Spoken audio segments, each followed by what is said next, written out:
Let me explain how this works from the inside. The system needs labor. It needs people to show up, to produce, to generate taxable events reliably, continuously, without interruption. And the most elegant way to ensure that happens isn't coercion.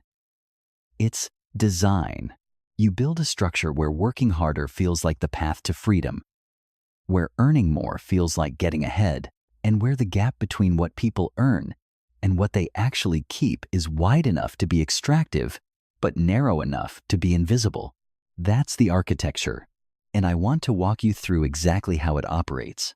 The design has been in place, in various forms, for most of the modern era. Tax codes don't get written by people with no financial interests. They get written through a legislative process that reflects the priorities of the people most organized to shape it, which, historically, has meant people with significant existing capital. The differential treatment of labor and capital income is not an oversight. It is the most durable feature of the modern tax code, surviving decades of political change across administrations of both parties. When something survives that long without fundamental restructuring, it's worth asking who it serves and whether that group is the same group that pays the taxes on labor income. There are two types of income in the modern economy.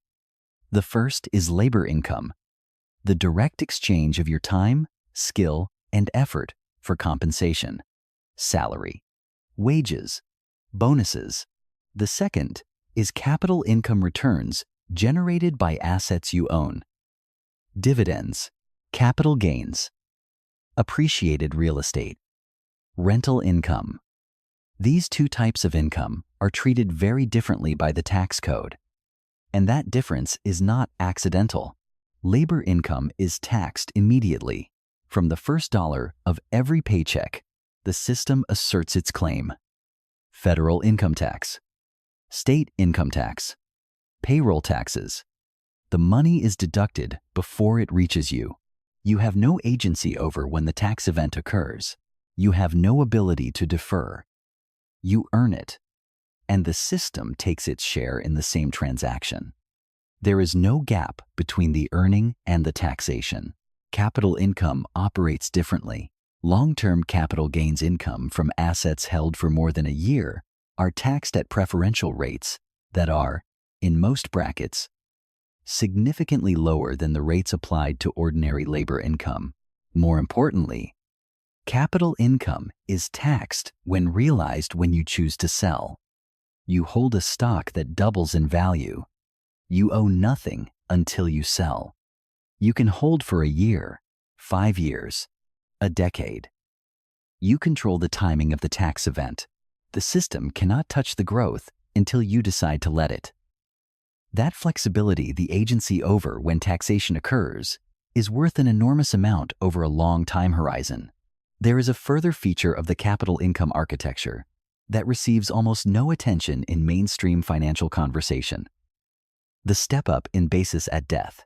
If you hold an appreciated asset, a stock portfolio, a piece of real estate, and pass it to your heirs upon death, the cost basis of that asset resets to the market value at the time of inheritance.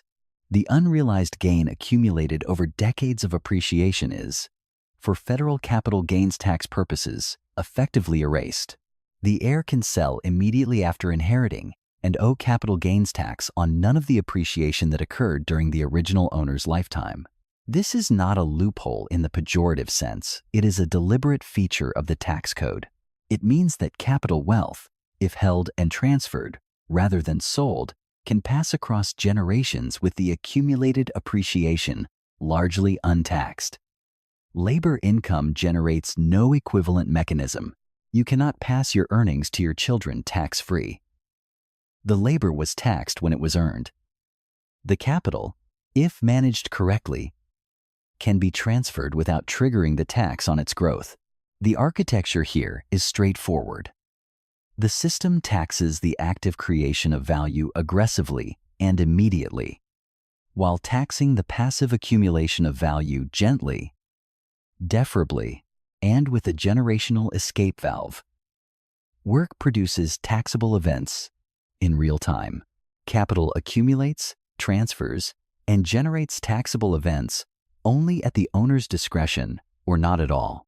This is not a conspiracy.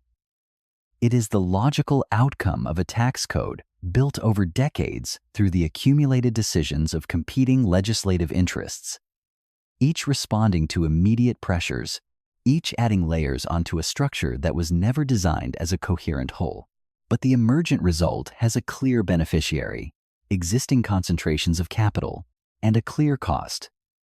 The labor-dependent earner who cannot defer, cannot choose the timing, and cannot access the lower rates without first becoming a capital holder. Now here is where the mechanism becomes most effective and most invisible. You get a raise, a significant one. It feels like progress. It is progress. In the raw sense, your gross income is higher. But that raise arrives into the highest marginal bracket you occupy. Every additional dollar of labor income is taxed at your top rate, not your average rate. The misconception most people carry that crossing a bracket threshold means all income gets taxed at the new rate is mathematically wrong.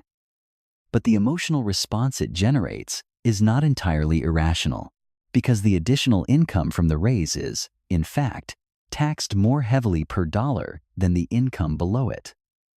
The marginal rate on the raise is your top rate.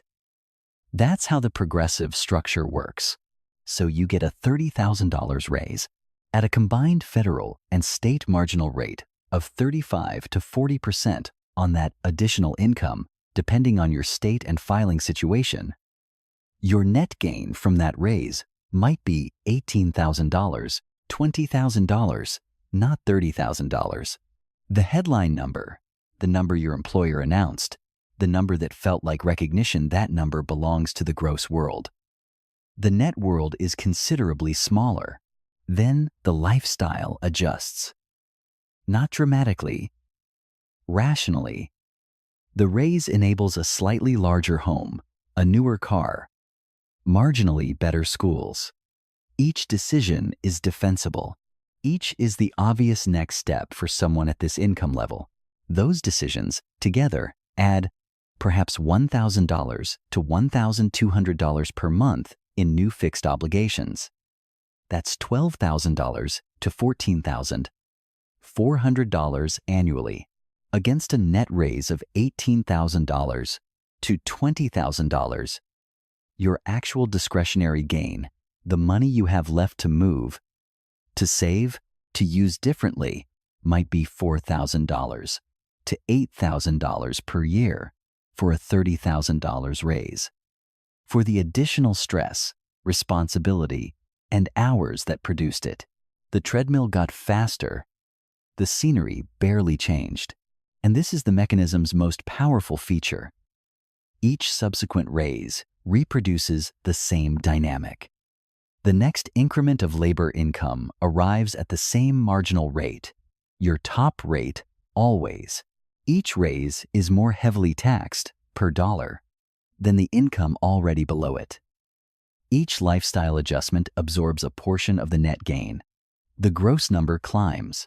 The discretionary gain, the actual freedom purchased, remains stubbornly thin. There is something worth naming directly here. The raise feels like recognition. It is recognition.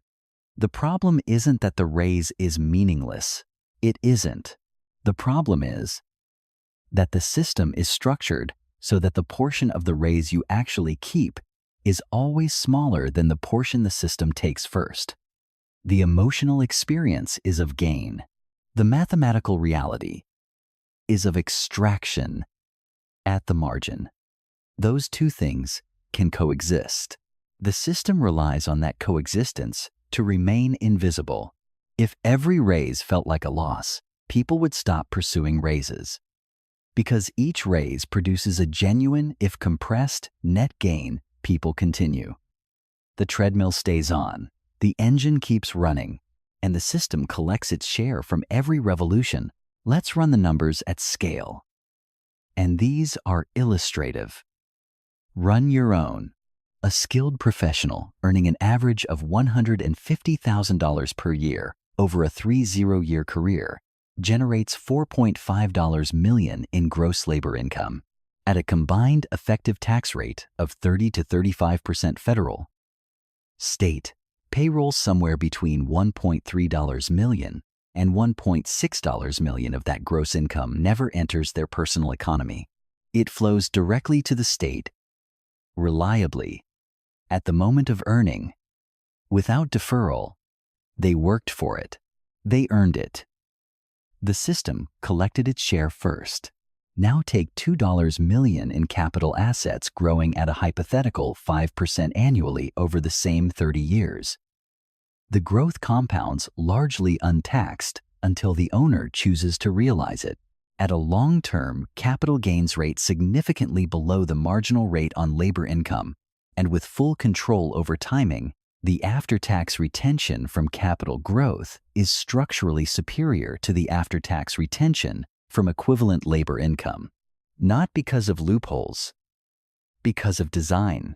The system communicates a clear set of priorities through its architecture. Labor income, taxed immediately at the highest applicable rate, with no deferral. Capital income, taxed at preferential rates, only upon realization, at the owner's discretion. The message is not subtle once you see it. The system values the ownership of accumulated wealth differently from the creation of new value through active effort. It taxes the engineer labor and provides structural advantages to those who have already converted labor into capital. Getting from one side to the other is the entire challenge. The system is not designed to help you make that crossing. It is designed to collect from you while you try. There are partial bridges built into the tax code that deserve examination not as solutions, but as illustrations of how the system acknowledges the problem without resolving it. The 401k and IRA are the most visible. They allow labor income to be redirected into investment accounts before taxation, deferring the tax event until withdrawal. This is a genuine advantage. The growth compounds without annual taxation. The deferral is real. But the limits are constrained. The annual contribution limits on these accounts cap how much labor income can be converted into tax-deferred capital. For a household earning $200,000 or more, the maximum 401k contribution represents a relatively small fraction of total income. The rest continues to be taxed at ordinary rates immediately upon earning. The bridge exists. It is narrow, and it leads to a deferred tax event, not an eliminated one, because withdrawals in retirement are taxed as ordinary income, not at capital gains rates. Real estate receives different treatment that is worth understanding separately. The primary residence exclusion allows a single filer to exclude up to $250,000 of capital gains from the sale of a home, $500,000 for married couples, provided they've lived there for 2 of the past 5 years. This is a significant benefit, and it applies specifically to a form of capital accumulation that labor income earners are most likely to access. But investment real estate carries additional advantages, depreciation deductions that reduce taxable rental income, the ability to defer capital gains through a 1031 exchange when selling one property and purchasing another, and cost segregation strategies that accelerate those deductions. These tools exist. They require capital to initiate, expertise to execute, and a willingness to engage with the system at a level of complexity that most labor income earners who are working don't have the bandwidth to pursue. The advantage is available in principle. In practice, it concentrates among people who already have capital and time. This is the consistent pattern across every partial bridge the system offers. The benefit is real, the access is constrained, and the constraint is not random.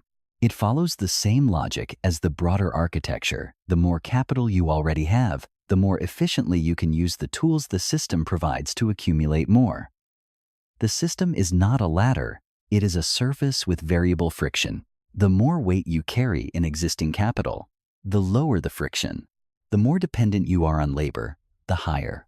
What this means, practically, is that conventional financial advice, work harder, earn more, save the difference, operates within a set of structural constraints that it rarely acknowledges. Earning more is not neutral. Each additional dollar of labor income arrives at the highest marginal rate. The lifestyle pressure that accompanies higher income is not irrational. It is the predictable output of social mirroring operating on a shifted peer group, and the combination of higher marginal taxation and expanding fixed costs means the net discretionary gain from additional labor effort is consistently smaller than the gross number suggests. There is a subtler layer to this that almost never gets discussed. The payroll tax, FICA, covering Social Security and Medicare, has a wage-based ceiling above a certain income threshold. The Social Security portion stops applying. This means that for lower and middle earners, every dollar of labor income carries the full payroll tax burden. For very high earners, income above the ceiling escapes the Social Security portion. But capital income dividends, capital gains, pays no payroll tax at all, regardless of amount. The structural advantage of capital income is not just the lower rate and the deferred timing. It is also the complete absence of payroll tax, a tax that exists specifically on labor and specifically on the people who have not yet converted their labor into capital. Consider what this looks like across a career. An early career professional earning $80,000 pays federal income tax at their marginal rate, state income tax, and the full FICA burden, a combined effective rate that meaningfully compresses their actual take-home. A mid-career professional earning $180,000 pays a higher marginal federal rate, state income tax, and FICA on income up to the ceiling. Each raise moves more income into higher brackets. The percentage of each additional dollar retained declines.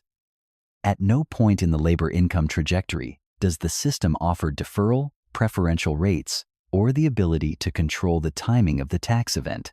The professional who, at 35, begins directing a meaningful portion of earnings into appreciating assets index funds, real estate, business ownership, starts building a parallel income stream that operates under different rules. At 55, if that capital base has grown sufficiently, a portion of their income shifts from the labor column to the capital column. The tax treatment changes. The timing becomes controllable. The effective rate on the new income is lower. The treadmill doesn't stop, but the ratio of treadmill to capital starts to shift. That shift is what the system makes difficult to initiate and easy to defer. The people who escape this dynamic are not necessarily higher earners. They are people who shift the composition of their income, who convert labor income into capital income early enough and consistently enough that the capital begins generating returns at preferential rates, while the marginal labor income is still being taxed at the top. That crossing is the mechanism's actual threshold. Not a salary number, not a net worth figure, the point at which capital income begins to compound faster than labor income is being extracted. The system doesn't prevent that crossing. It doesn't need to. It simply makes the crossing difficult enough and the treadmill comfortable enough that most people never attempt it. The raise keeps coming. The lifestyle adjusts. The net gain stays thin, and the design remains invisible because it operates through mechanisms, tax brackets, marginal rates, timing of realization that feel like neutral mathematics rather than structural choices. They are structural choices. Someone chose them. Someone benefits from them continuing. And the people who benefit most from them continuing are not the ones whose primary income is a paycheck. This is not an argument for any particular policy position. The tax code is genuinely complex, genuinely contested, and genuinely reflects a set of social trade-offs about how to fund public goods while incentivizing investment. Reasonable people disagree about where the right balance lies. What is not contested, what is simply the architecture, is that the current structure treats labor income and capital income differently in ways that systematically favor the latter. Understanding that architecture is not a political act, it is a financial one. You cannot navigate a system you cannot see, and the system has very little incentive to make itself visible to the people it extracts from most efficiently. The crossing from primary labor income to meaningful capital income is the threshold the system makes difficult. Not impossible, difficult. The difficulty is not random. It is structural. It exists because a world in which labor-dependent earners rapidly converted their earnings into capital-generating assets would erode the most reliable tax base the system has. The engine needs fuel. Your labor is the fuel. The design ensures the engine keeps running. The system doesn't need your trust. It just needs your signature. What kind of income are you actually working for right now? And what kind is working for you while you sleep? The tax code tells you how the system ranks different types of income. What most people never ask is why those rankings exist, who wrote them, and who benefits most from leaving them exactly as they are.